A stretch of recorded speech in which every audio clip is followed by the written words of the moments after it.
Parang nagtatago na rin po si Bato de la Rosa. So kung noon, mga kababayan, ang nagtatago, yung mga pinagabol nila, tulad ng Iloilo Mayor po, na kinailangan pang mangibang bansa, si Mabilog. Ngayon, mga kababayan, talaga ang buhay ay parang gulong. Minsan nasa ilalim, minsan nasa ibabaw. Pero sabi dito sa balita, nandito pa rin sa Pilipinas si Bato. Pero, secret, secret daw mga kababayan. Yan o.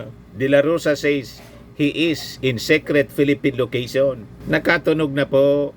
Kasi tingin ko po, yung secret warrant of arrest ay narito na.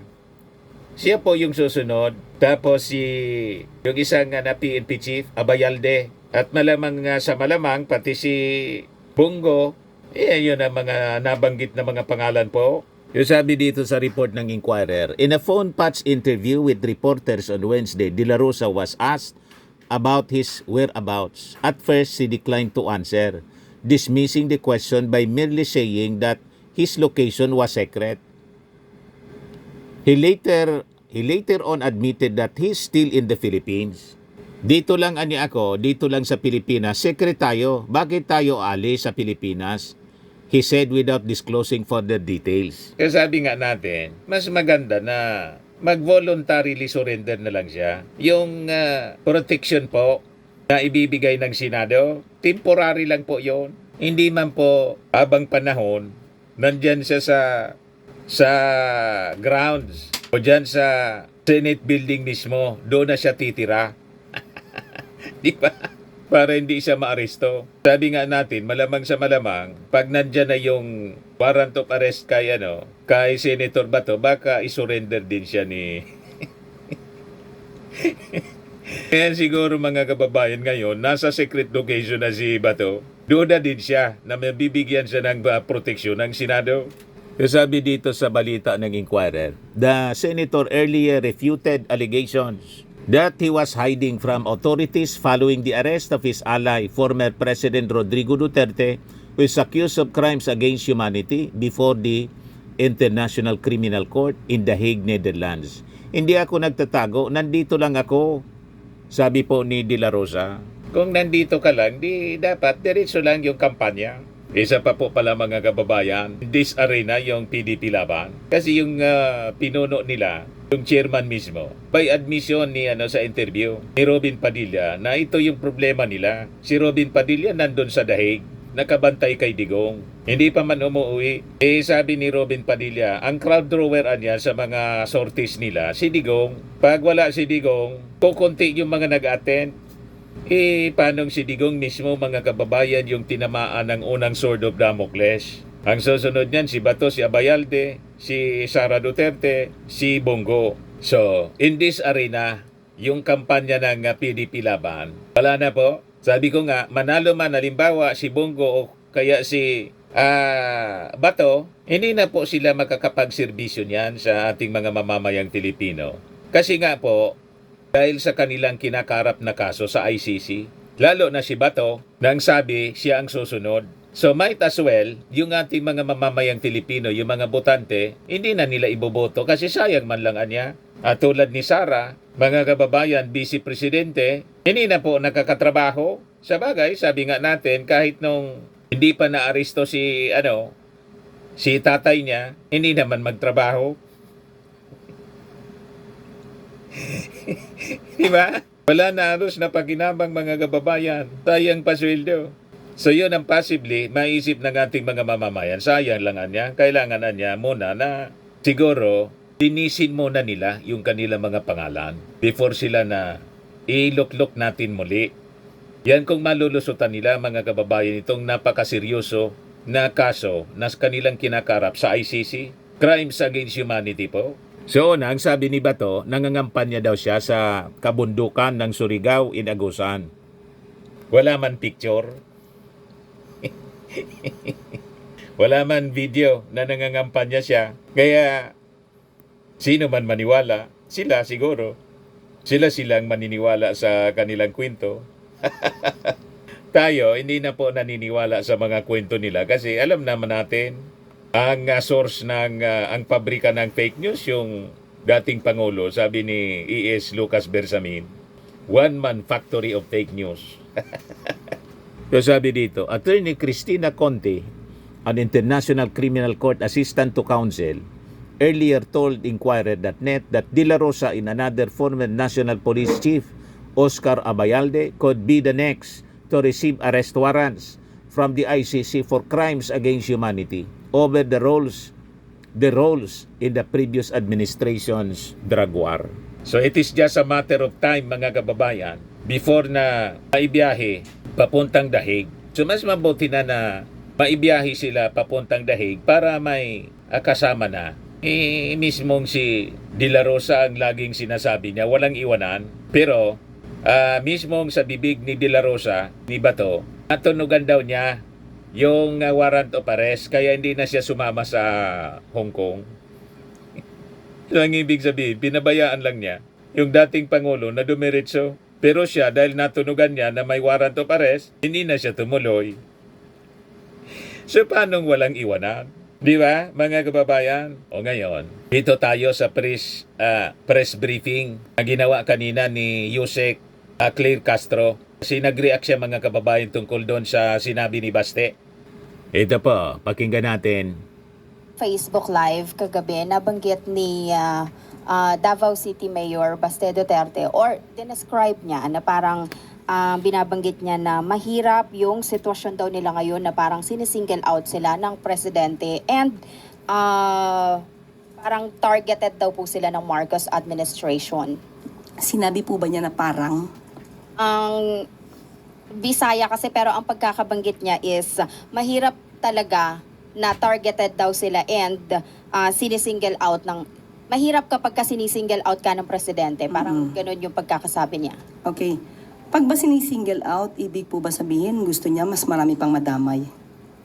Tandaan po natin, sa warrant of arrest, ang dating Pangulong Duterte ay dinescribe bilang indirect co-perpetrator. So, ang nais niya po ba ay dapat hindi lang ang ama niya ang maaresto? Dahil may mga di umano pang kasabwat. Well, anyway, ang ibig sabihin po nito, gusto na naman po niyang iparating sa taong bayan na kawawa na naman po ang mga Duterte dahil sinisingle out. Ang warrant of arrest po ay para lamang po kay dating Pangulong Duterte. Wala pa po ang ibang mga co-perpetrators na nakasaad doon. So, hindi po tayo makakaiwas na si dating Pangulong Duterte lamang po ang isurrender sa ICC. Tandaan po natin, ang kasong ito, ulitin natin, hindi po ito na isampa sa panahon ni Pangulong Marcos, ni PBBM. Panahon pa po ito mismo ng ama niya, ni dating Pangulong Duterte.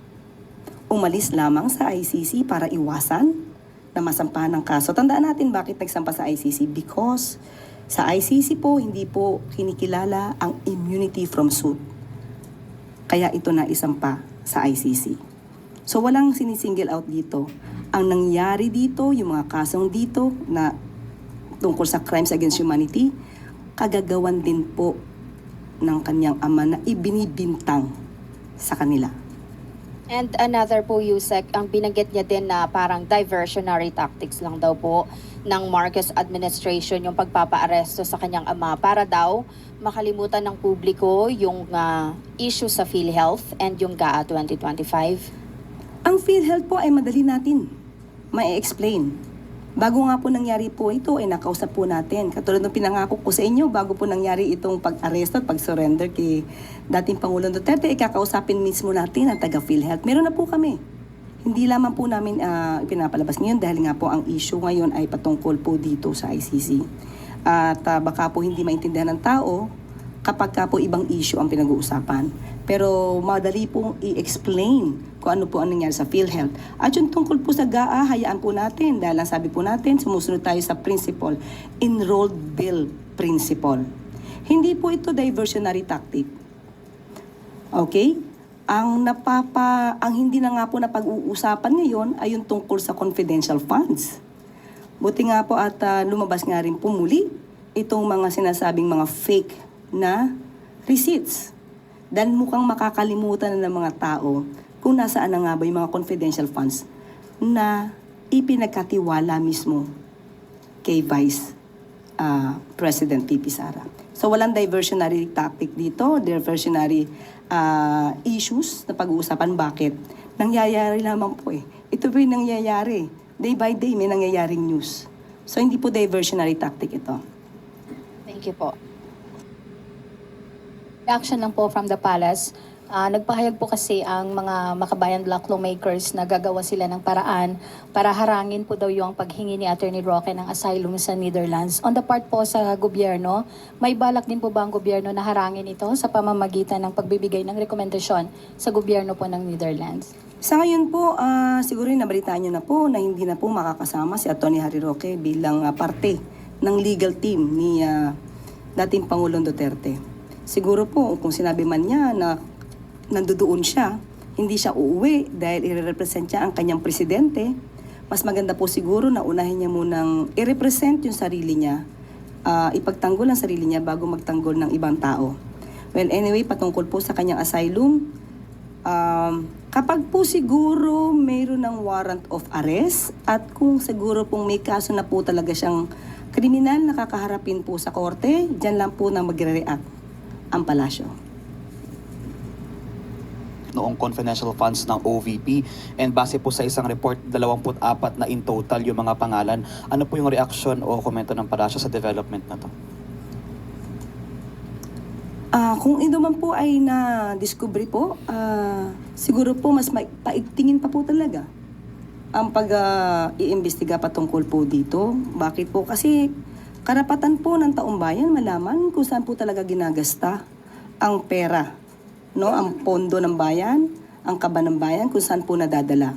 Kung naman po ay na-discovery po, dapat po rin patunayan. Kasi as of the moment, nasabihin pa rin po natin, may presumption of regularity patungkol dyan. Pero, since nako-question nga po ito, dapat lamang pong patunayan ni VP Sara kung ang mga resibong ito ay totoo o hindi.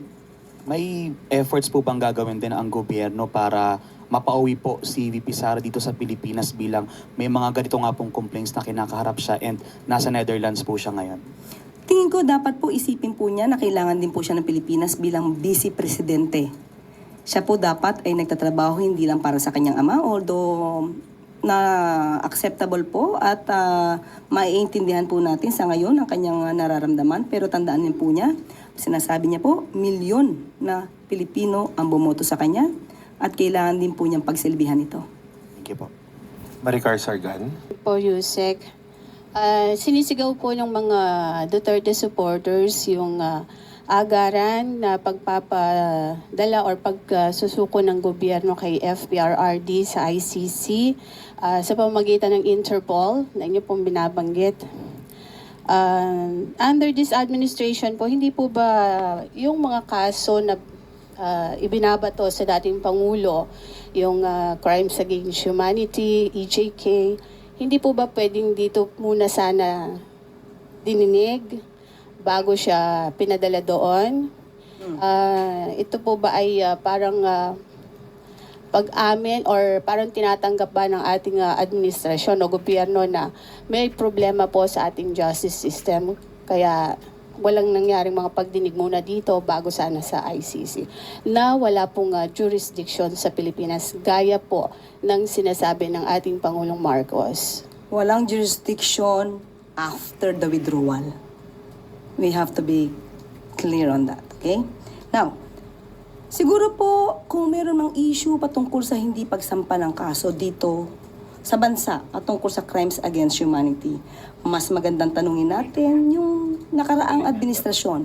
Dahil November 2021, humiling ang gobyerno, ang administrasyon mismo ni dating Pangulong Duterte. At ito naman yung naka-record na ipahinto muna ang pag-iimbestiga ng prosecutor, ng ICC prosecutor, at dahil magsasagawa sila ng pag-iimbestiga, magsasampa ng kaso na dapat isampa.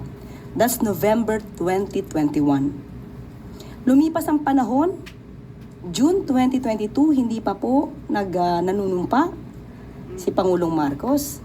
Sinabi po ng ICC prosecutor na hindi nagampanan ng administrasyon ni dating Pangulong Duterte yung pangako, yung undertaking na sila magsasagawa ng pag-iimbestiga at magsasampa ng karampatang kaso.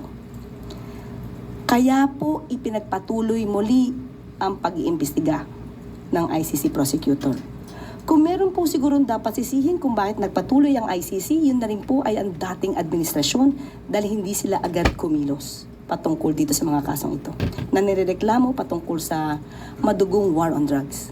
Opo, yan nga po yung parang pinupunto ko po. Kung hindi po na isagawa nung panahon nga po ni dating Pangulong Duterte, andito na po yung bago nating administrasyon through President Ferdinand Marcos Jr.